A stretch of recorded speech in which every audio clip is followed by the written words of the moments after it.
I am very excited to be partnering with Coohom on today's video, but more on them later. Hello everyone, welcome back. If you've been around for a while, this behind me may look a little familiar to you because it is a project that I DIY'd here on the channel almost a year ago at the end of last summer, and as much as all of you loved that video, this client loved it even more and has asked me to come back to design some other areas of her home, so let's go check them out.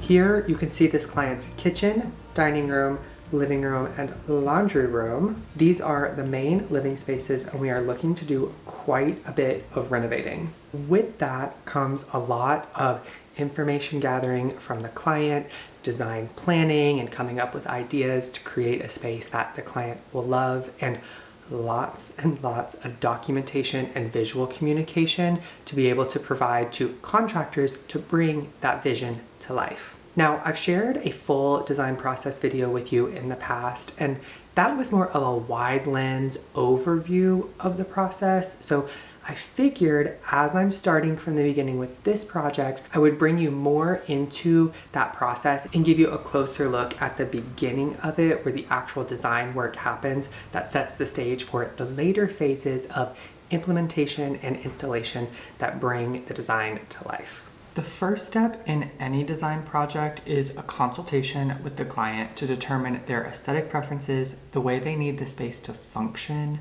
their budget and ideal timeline, as well as any limitations of the space. Looking at these spaces, our biggest goals are to improve functionality, as with many people's spaces, that's the goal. But we want to address a lot of the spatial issues that this space in particular has, both with the physical space and the way it visually looks. We want more of a sense of openness. There's not currently an entryway, so adding some sort of designated entryway is ideal. In the kitchen, we would like a bigger pantry, and also between the dining and kitchen spaces, having more openness there for conversation if people are sitting at the dining table while someone's cooking. Currently, some of the cabinetry blocks that view and makes those spaces feel disconnected. So connecting those spaces, we want to maintain the laundry room access. Like if someone's working outside and they've gotten all dirty from doing yard work or whatever, being able to come right inside and go to the laundry room without having to walk through the living room would be great. With the way that the living room is laid out, there's not really a way to sit and enjoy the fire there. Like the living room is so separate from where the actual wood burning stove is at. And just overall a sense of feeling home and welcoming and not being so disjointed and feeling like everyone's in separate spaces. As for the aesthetic preferences to look out after we address those functional needs, this client prefers the light, airy feeling of the coastal style, but since we're not actually on the beach and the style of this home on the exterior is more of a rancher, while on the inside it's closer to the way like a bungalow would be laid out, like going full on coastal doesn't make total sense. So we want to capture the light, airy, breezy feeling that the client loves of the coastal style, bringing in some of that palette in like the light blues, maybe some greens, some neutral grays and browns and taupes and whites, just keeping it light and bright.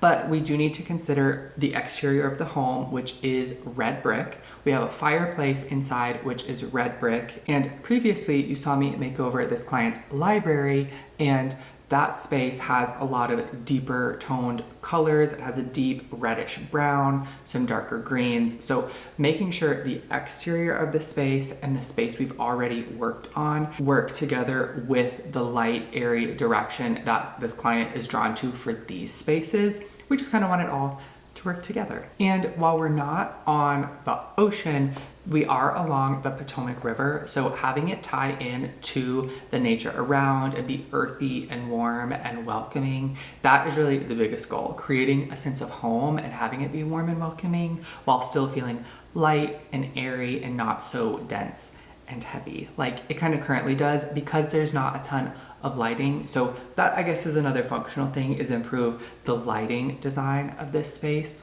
overall as well. With all of that information gathered, I can start to develop a concept to present to the client. That way they can approve those plans and feel good with the direction before we start reaching out to contractors and getting quotes for any structural work, which in order for structural work to happen, there needs to be construction documents and a whole construction binder put together to make sure my creative vision is translated into visualizations that make sense for someone looking at the logistical side of how to bring that to life. So the first step, before we even touch any of the fun aesthetic type of things, is looking at how I can address the functional and spatial needs of this space through developing a space plan and therefore a floor plan to put in our construction documentation. Now, creating design visuals both for client and contractor communication is so important, because you can have the vision, the client can trust it, but if you don't clearly communicate it to the contractor,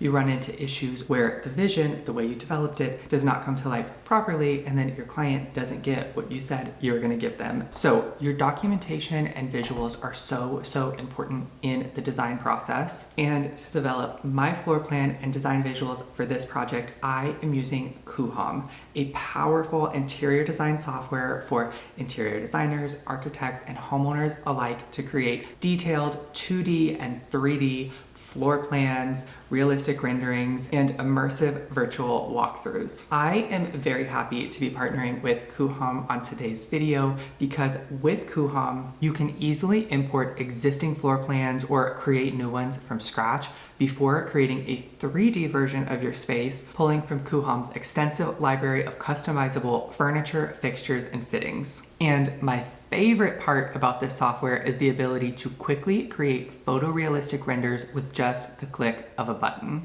One of the biggest things I hear from my clients is that they have a hard time visualizing what the space is actually going to look like when it's finished.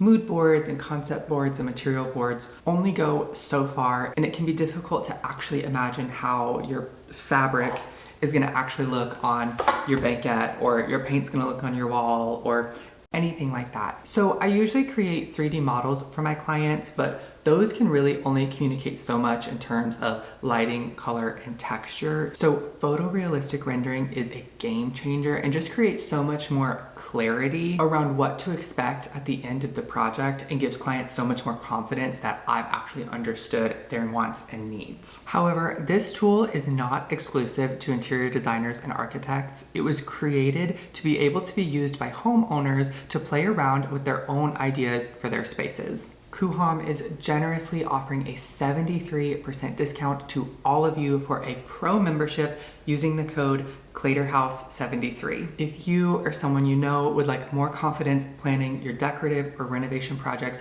please take advantage of this advanced all-in-one 3D home design tool by visiting www.coohom.com and enter code ClaterHouse73 at checkout for 73% off a pro membership. Looking at these spaces, the biggest thing, as with many spaces, is the functional needs. All 4 of the rooms that we're looking at have their own unique challenges, some of them overlapping, that I'm going to try to remedy without moving a ton of walls and like gutting the whole thing, because that is not within our budget. First of all, there is no entryway. Although there is a front door that is off of this space and has its own little area, the main door that family and friends use when they come over is this side door here that leads out onto the porch. And because that door opens right up into the living room, the TV console ends up becoming a dumping ground for bags and keys, and then there's a little shoe caddy around the corner that eats up precious dining room space for people's shoes. Like, there is not a proper entryway because people are walking right into the living room.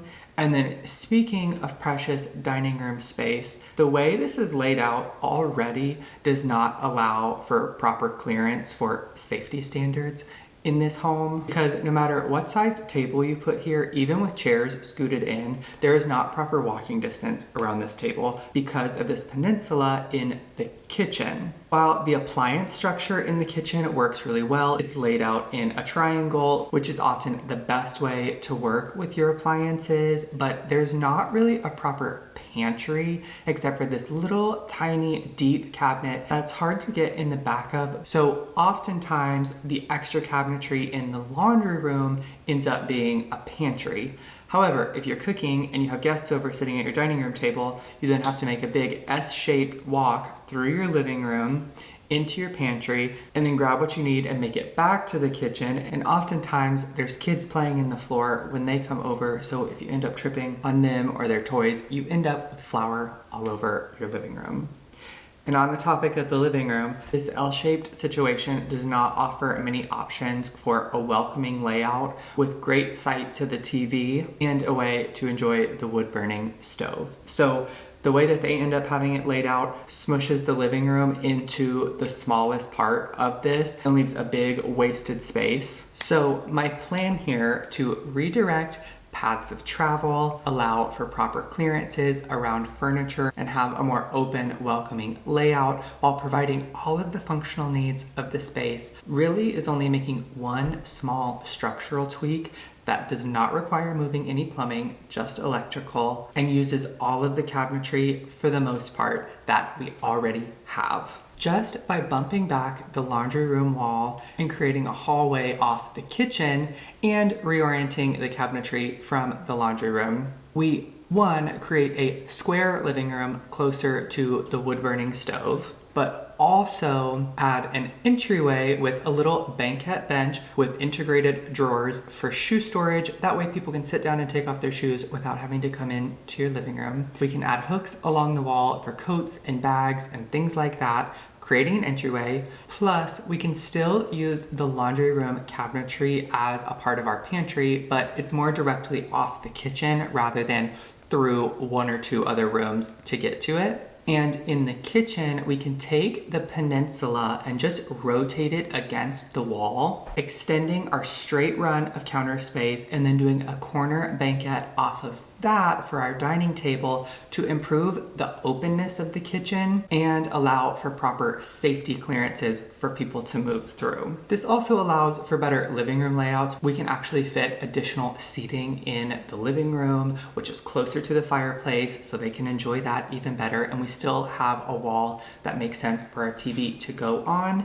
And we've redirected our paths of travel to a way that makes sense through the spaces without cutting through a space that other people are potentially using. With 12 people, including 4 children, often using these spaces at one time during family gatherings, this layout provides ample seating for all of those people to still spread out a little bit and enjoy, but anybody who's in the kitchen or doing more functional tasks can still do those without tripping over other people in the process. Now, in addition to the floor plan and spatial plan and electrical plan and all of that, I also have to come up with a concept for the aesthetic side of things. Now, this is not picking actual materials or selections or anything. It's just giving us a direction to go in, kind of like how you put together a mood board, but your mood board fits within the overarching side of your concept board. So I do have a mood board up here within this that shows some spaces similar to what we're going for in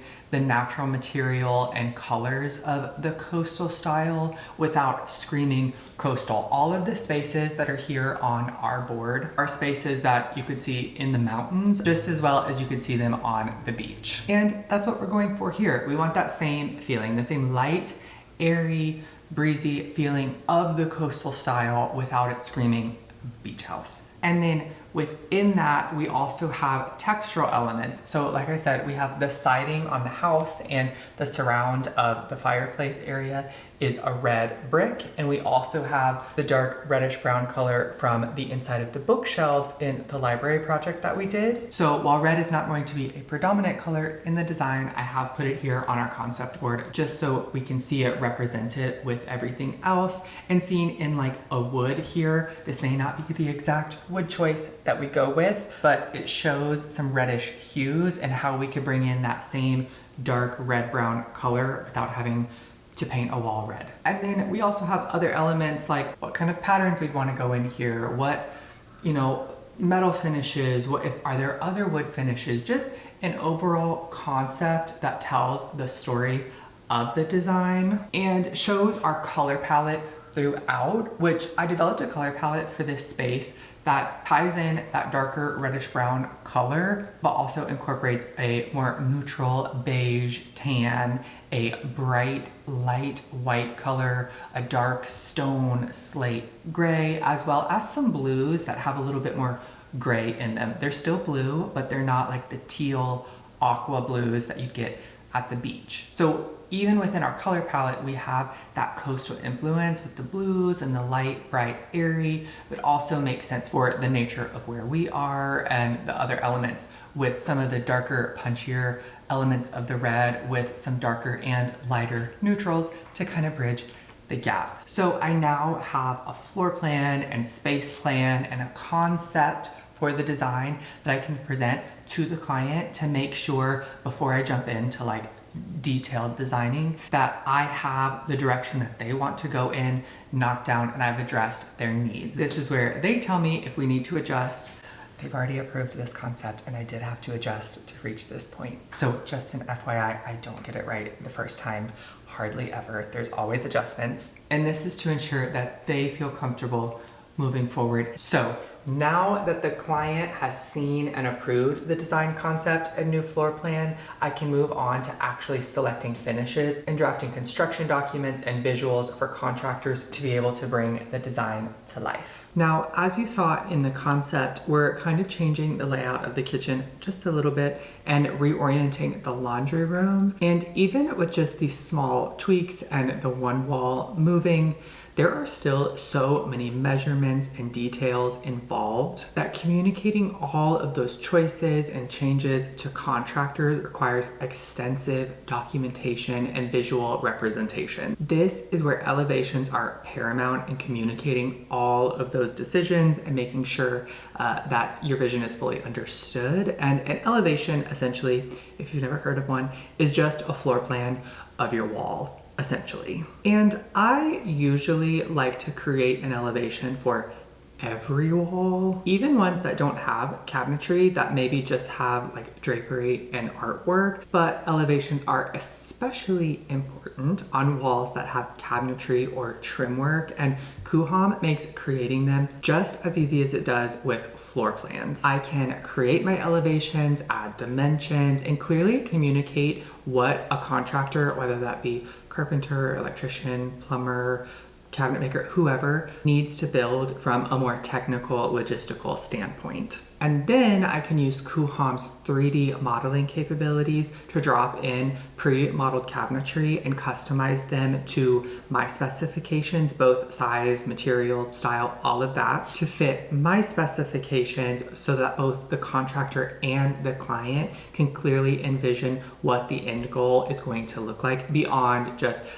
measurements and drawings. And I can even do the same thing with furniture, lighting, fixtures, finishes. I can import all of it. They have an extensive library of pre-modeled furniture, construction components, appliances, all of that you can go in and customize to fit your specifications. But before you can customize those things and the end result can be fully communicated, I need to source specific materials and finishes according to the client's approved concept. This is where I work with vendors and tradespeople like a cabinet maker to source materials based on what they actually have available. I order samples to see things like true texture, color, profiles, all of that, all the little details that make the design shine. And this process can take a while and requires lots of back and forth communication, trips to showrooms, waiting on orders to arrive, reordering if something's wrong. So it's the perfect time to let some of the early contractors come in and do some of the essential structural and foundational changes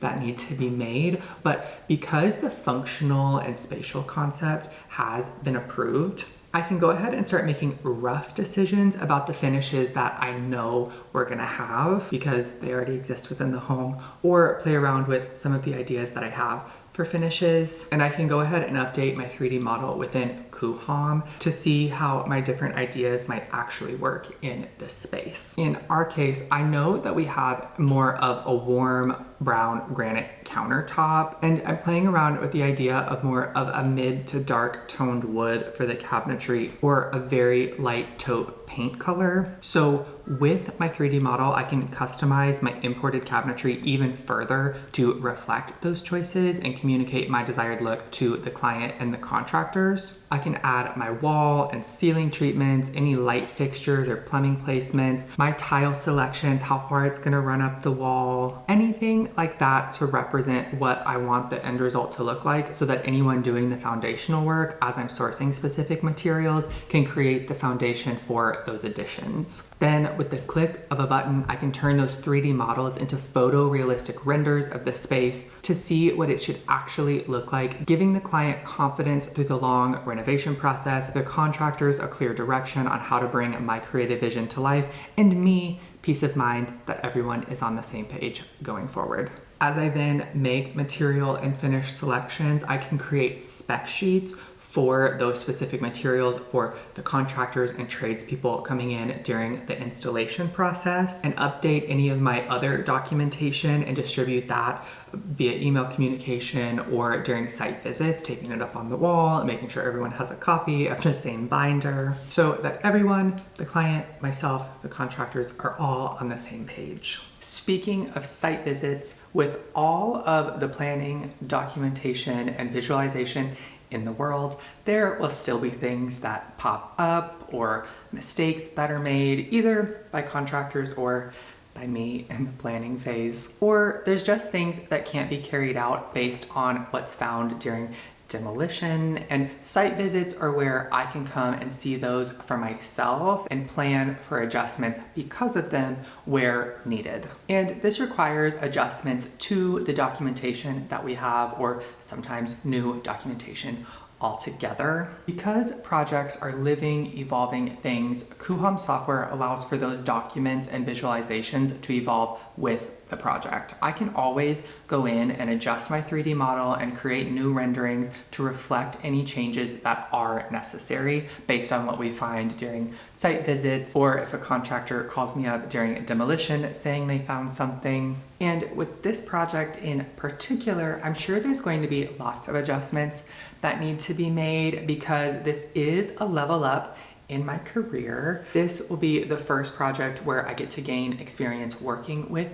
contractors. Most of my projects in the past have either been purely decorative, or they've mainly been design planning clients that then wanted to take over project management on their own. So I've created plenty of construction documents for clients, but they took them from me and then handed them over to their contractors for implementation, and there was no back and forth between me and the contractor.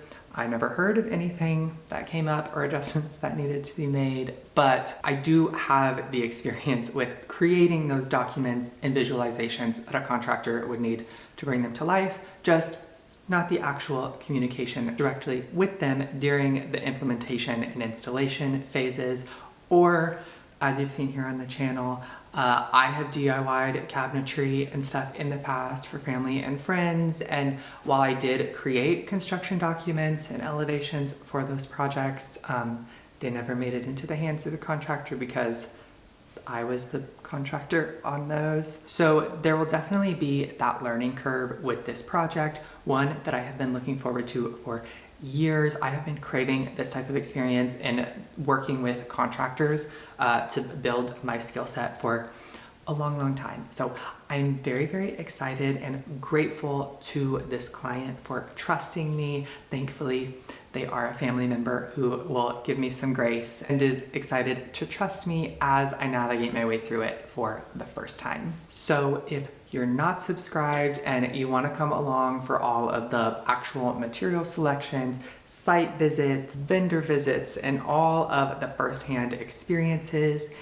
and potential mistakes, I hope you will consider doing so. I don't know what the timeline of the project is gonna be or how often updates are gonna come, but I'm excited to share everything from the process and everything I learn along the way as this project develops over time. If you liked this first iteration of this project and the look into these early stages of my design process, I hope you'll consider giving this video a thumbs up and let me know down in the comments below what project you're gonna work on in your home next. And don't forget to use Coohom's 73% discount using code ClaterHouse73 for your design planning on those projects. A big thank you to Coohom for partnering with me on today's video, and a huge thank you to all of you for watching. Until next time, I'm wishing you all my best.